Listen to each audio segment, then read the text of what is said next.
అలాగే ఇవాళ ఇందిరాగాంధీ గారి జయంతి.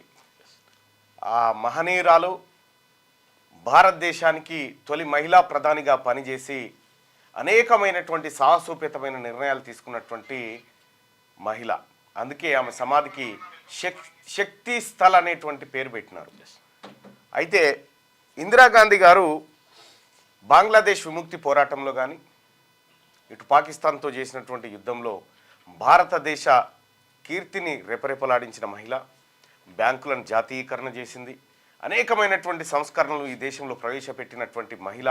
గరీబీ హఠావు నినాదంతో ప్రజల్లోకి వచ్చి తెలంగాణ అంట మొత్తం యావత్ భారతదేశాన్ని పారిశ్రామిక విధానం వైపు నడిపించినటువంటి మహిళా శక్తి ఇందిరాగాంధీ గారు. ఇందిరాగాంధీ గారు తీసుకున్నటువంటి కొన్ని నిర్ణయాల కారణంగా ఆమె బాడీగార్డులు హతమార్చినటువంటి పరిస్థితిని చూసినాం.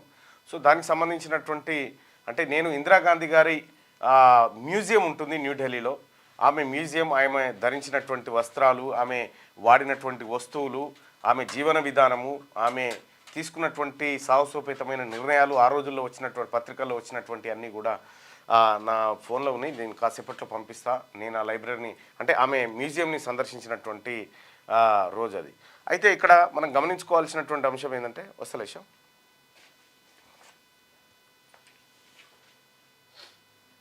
ప్రిపేర్ అవుతుంది. ఇక్కడ ఇందిరాగాంధీ గారు ఒకానొక స్థాయిలో ఈ భారతదేశానికి అంత అపరశక్తి ఇంకా ఉండదనేటువంటి స్థాయిలో ఆమె పరిపాలన ఉండేది. నిర్ణయాల విషయంలో కానీ ఎక్కడ కూడా రాజీ పడలే. ఇందిరాగాంధీ గారు ఆమె ఎమర్జెన్సీ రోజుల్లో ఎమర్జెన్సీ ఎందుకు విధించాల్సి వచ్చింది, ఏం కథ, ఏం జరుగుతూ ఉంది అనేటువంటిది డీటెయిల్గా ఈ బీజేపీ వాళ్ళు చేసేటువంటి ప్రచారం ఏదైతే ఉందో అది శుద్ధ తప్పు. ఆమె తీసుకున్నటువంటి నిర్ణయాలు ఆ రోజుల్లో ఈ దేశానికి అవసరం వచ్చేటువంటి నిర్ణయాలు తను తీసుకోవడం జరిగింది. సరే, ఏదేమైనప్పటికీ కూడా ఇందిరాగాంధీ గారిని ఎమర్జెన్సీ కూపం నుంచి, ఎమర్జెన్సీ కేసుల నుంచి బయటికి తీసుకొచ్చినటువంటి బిడ్డ పుంజాల శివశంకర్ గారు. ఇందిరాగాంధీకి అత్యంత సన్నిహితుడు. ఇందిరాగాంధీ గారు చాలా విశ్వసించేటువంటి పుంజాల శివశంకర్ గారు ఈ హైదరాబాద్ రంగారెడ్డి జిల్లాలో ఉన్నటువంటి మామిడిపల్లిలో పుట్టిన ఒక బీసీ బిడ్డ. ఆయనను కేంద్ర న్యాయశాఖ మంత్రిగా చేసింది ఇందిరాగాంధీ గారు. అయితే ఒకానొక స్థాయిలో ఆయన న్యాయవాదిగా పనిచేసినటువంటి సందర్భంలో ఆయనకు న్యాయమూర్తి కావడానికి అన్ని అర్హతలున్నా కేవలం బీసీ అనేటువంటి ఒక్క ఆప్షన్ తోటే ఆయనని న్యాయవాదిని కాకుండా చాలా రోజుల పాటు అడ్డుకున్నారు. అయితే ఏకంగా పుంజాల శివశంకర్ గారే న్యాయశాఖ మంత్రి అయ్యిండు కేంద్రంలో. న్యాయశాఖ మంత్రి అప్పట్లో హైకోర్టు న్యాయమూర్తులు ఇక్కడ ఉంటే ఇక్కడే రిటైర్మెంట్ ఒక దగ్గరనే ఉంటుండే. ఈ కొలీజియం వ్యవస్థలో బీసీలకు వెనకబడిన తరగతులకు అన్యాయం చేస్తూ ఉన్నారు, ఆ వర్గాలను రానియట్లేదని వాళ్ళందరినీ ట్రాన్స్ఫర్ సిస్టమ్ పెట్టిండు. ఇక్కడ ఆయన అక్కడ, అక్కడ ఆయన ఇక్కడ, ఇక్కడ ఆయన అక్కడ పెట్టడంతోటి ఇక పక్షపాతం లేకుండా కొద్దో గొప్ప న్యాయమూర్తులు బీసీల నుంచి పైకి రావడం జరిగింది. అలాంటి శివశంకర్ గారికి ఇందిరాగాంధీ గారికి మధ్య జరిగినటువంటి ఒక చిన్న ఘటనను మీకు గుర్తు చేస్తా. ఇందిరాగాంధీ గారు భారీ మెజార్టీతో అధికారం ఎన్నికల్లో గెలిచారు. గెలిచిన తర్వాత ఆమె ప్రధానమంత్రిగా ప్రమాణ స్వీకారం చేసిన తర్వాత పుంజాల శివశంకర్ గారికి ఒక కవర్ ఇచ్చారు ఆడ ప్రమాణ స్వీకారోత్సవం కాడ. ఆ కవర్ ఏందో అని చెప్పి సరే ఇన్విటేషన్ కవర్ ఉన్నట్టుందని పోయి కూర్చున్నాడు. కూర్చుంటే సాధారణంగా పబ్లిక్ కూర్చున్న కాడ కూర్చున్నారు. ఆ తర్వాత ఏమైంది, ఇక్కడ కూర్చురేంది సార్ అంటే మీ ఎక్కడైతే ఏముందని ఆయన అంటాడు. అంటే ఆమె ప్రమాణ స్వీకారం చేసేటువంటి సందర్భంలో రాష్ట్రపతి భవన్లో ఈయన పేరు పిలుస్తారు ప్రమాణ స్వీకారానికి. మంత్రిగా, కేంద్ర మంత్రిగా, కేబినెట్ మంత్రి ఈయన పేరు పిలుస్తారు. నేను నాకుందా ఈ ఇన్విటేషన్ అని చెప్పి ఆయన అప్పుడు పోయి కేంద్ర మంత్రిగా ప్రమాణ స్వీకారం చేస్తాడు. అంత గొప్ప వ్యక్తి పుంజాల శివశంకర్ గారు.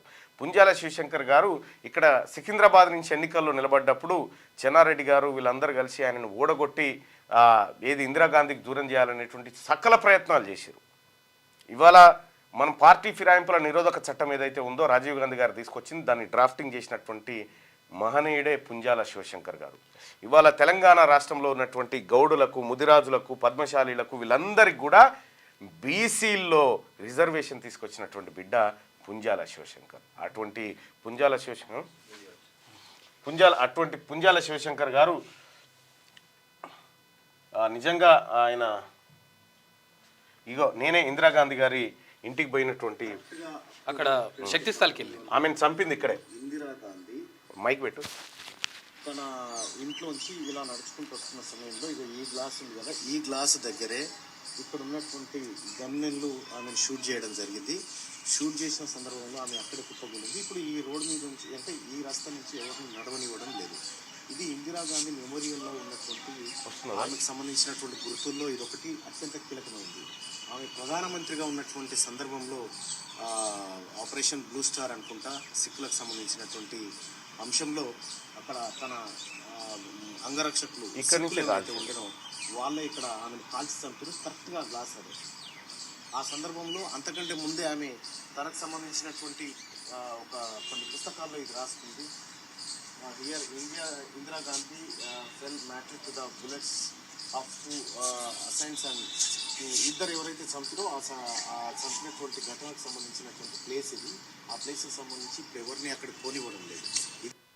రైట్గా ఇది ఇందిరాగాంధీ గారి మెమోరియల్ ఏదైతే ఉందో న్యూఢిల్లీలో కాదు, ఇది మ్యూజియం.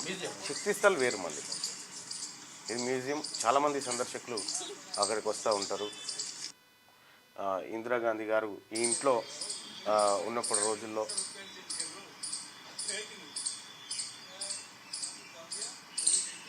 ఇంకా లేవు నా దగ్గర ఉంది, కానీ అది గంటల కొద్ది ఉంది వీడియో, అది రైట్. ఇందిరాగాంధీ గారి ఇంట్లో ఆమె గురించి తెలుసుకోవడానికి నేను పోయిన సందర్భంలో అనేకమైనటువంటి చారిత్రాత్మక విషయాలు తెలుసుకోవడం జరిగింది ఇందిరాగాంధీ గారికి సంబంధించినటువంటి. సో ఇందిరాగాంధీ గారు కనుక ఇంకొద్ది రోజుల పాటు ఆమె ఉండినింటే ఈ దేశం ప్రగతి మరో రూపంలో ఉండేది. సో అప్పట్లో ఆమె పైన జరిగినటువంటి హత్య ప్రయత్నం ఏదైతే ఉందో అది భారతదేశాన్ని నిజంగా కృంగదీసిందని చెప్పాలి. సో ఇందిరాగాంధీ గారి సేవలు మరికొన్నాళ్ళ పాటు ఉంటే అసలు ఒక చారిత్రాత్మకమైనటువంటి దిశగా భారత్ అడుగులు ఉండేటువంటి అవకాశం ఉంది. సరే, ఏదేమైనప్పటికీ ఇందిరాగాంధీ గారి గురించి మనం ఎంత చెప్పుకున్నా, ఎన్ని రోజుల పాటు చెప్పుకున్నా చాలా తక్కువే. ఇప్పుడు ఊరూరా ఏది ఇందిరమ్మ ఇండ్లు ఉన్నాయంటే ఇందిరమ్మ చెలవని యాక్చువల్ గా ఇప్పుడు ఇందిరమ్మ ఇల్లు కేసీఆర్ అంటుండే డబుల్ బెడ్రూమ్ అంటే డబుల్ బెడ్రూమ్ ఇలా మన ఊర్లలో ఇందిరమ్మ ఆనవాళ్ళు ఉన్నాయి, ఇందిరమ్మ ఇల్లు ఉన్నాయి. ఏ ఊరికి పోయినా ఇందిరమ్మ ఇల్లు ఇవాళ మనం ప్రతి గ్రామంలో చూడవచ్చు. అంటే పేదల కోసం ఆమె భూములు పంచింది. పివి నరసింహారావు గారు సంస్కరణలు తీసుకొస్తే ఏది ఈ ఆర్థిక విధానం తీసుకొచ్చింది అది. దాంతో పాటు ఇక్కడ పివి నరసింహారావు గారు ముఖ్యమంత్రిగా ఉన్నప్పుడు, ఆంధ్రప్రదేశ్ ముఖ్యమంత్రిగా ఉన్నప్పుడు ల్యాండ్ సీలింగ్ యాక్ట్ తీసుకొచ్చారు. ఇంతకంటే ఎక్కువ అనుకుంటారు, మిగతా భూమి అంతా పంచేయాలనేటువంటి తీసుకొస్తే ఆ మిగిలిన భూములను ఇందిరాగాంధీ గారు పేదలకు పంచారు. సో ఇందిరాగాంధీ గారు పేదలకు పంచితే ఇక నిన్నమొన్నటువంటి సర్కారులు అందరికీ తెలుసు కదా, వాళ్ళు అర్రాస్ పాటలు వేసుకొని అమ్ముకొని తిన్నారు పేదోళ్ళ దగ్గర గుంజుకొని. సరే, ఏదేమైనప్పటికీ ఇందిరాగాంధీ గుర్తు లేకుండా అసలు ఈ దేశంలో అభివృద్ధి అనేటువంటి టాపికే ఉండదు. సో అటువంటి ఇందిరాగాంధీ గారు ఇవాళ జన్మించడం, ఆమె చిన్నప్పుడు గాంధీతో సన్నిహిత్యంగా ఉండడం, స్వాతంత్ర పోరాటంలో పాల్గొనడం, అనేకమైనటువంటి కార్యక్రమాల్లో ఆమె జీవితం త్యాగమైంది. సో కాబట్టి ఇందిరాగాంధీ గారి మ్యూజియం మెమోరియల్ ఉంటుంది ఢిల్లీలో.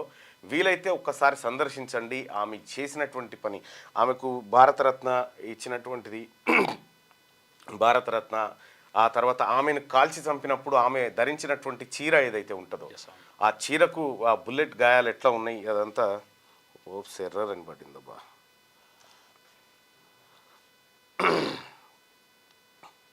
సరే, సపరేట్ వీడియో ఇద్దాం.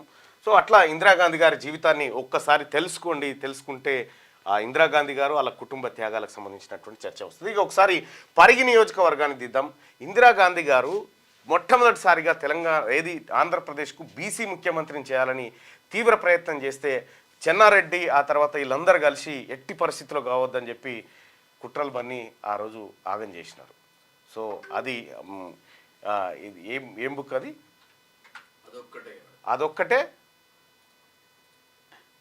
అదొక్కటే అని చెప్పి బుక్ ఉంటుంది కదా, కాదు అదొక్కటే మార్గం అని ఒకటి అది ఆయన పుంజాల శివశంకర్ గారు రాసినటువంటి పుస్తకంలో ఆయనకు జరిగినటువంటి అవమానాలు, బీసీలను ఎట్లా అనగదొక్కుతారు వీళ్ళు అనేది క్లియర్గా రాసుకొచ్చిండు. దాంట్లో ఆయన ముఖ్యమంత్రి కావాల్సి ఉంటే వీళ్ళందరూ ఎట్లా కుట్ర చేసిరు, ఆయన వరంగల్ మీటింగ్ పెడితే ఏ రకమైనటువంటి కార్యక్రమాలు చేసిరు, ఇవన్నీ ఉన్నాయి అందులో. వాటన్నిటిని కూడా ఇవాళ తెలుసుకున్నాం, జరిగిన మోసాలను పసిగట్టినాం. సో తద్వారా మేము ముందుకు పోతా ఉన్నాం. ఈ నెల 24 తారీఖున చలో నల్గొండ బీసీ గర్జన, చలో నల్గొండ బీసీ గర్జన, బీసీల ఆత్మగౌరవ సభ నల్గొండలోని ఎన్జీ కళాశాలలో నిర్వహించబోతా ఉన్నాం. ఈ నెల 24 తారీఖు అంటే వచ్చే ఆదివారం రోజు మిర్యాలగూడ సభను ఏదైతే భారీ స్థాయిలో విజయవంతం చేసినటువంటి బీసీలు ఉన్నారో, మరొక సభను నల్లగొండ నడిబొడ్డున ఎన్జీ కాలేజ్ కళాశాల మైదానం వేదికగా అత్యంత బ్రహ్మాండంగా నిర్వహించబోతా ఉంది. రాని వాళ్ళు కూడా ఇంకా రండి, ఇప్పుడు రాని వాళ్ళు ఎవరైనా మిగిలిపోయి ఉంటే కూడా రండి, వేలాదిగా తరలి వెళ్దాం, బీసీల ఆత్మగౌరవాన్ని చాటుదాం, జరిగిన మోసాలను పసిగడదాం. అదొక్కటే ముగింపు. సారీ, క్యూ న్యూస్ ఛానల్లో పనిచేయటకు అనుభవం గల సీనియర్ వీడియో ఎడిటర్స్ కావాలను సంప్రదించవలసిన నెంబర్ 8688926084. qnewsads@gmail.com ను సంప్రదించండి. లైక్ చేయండి.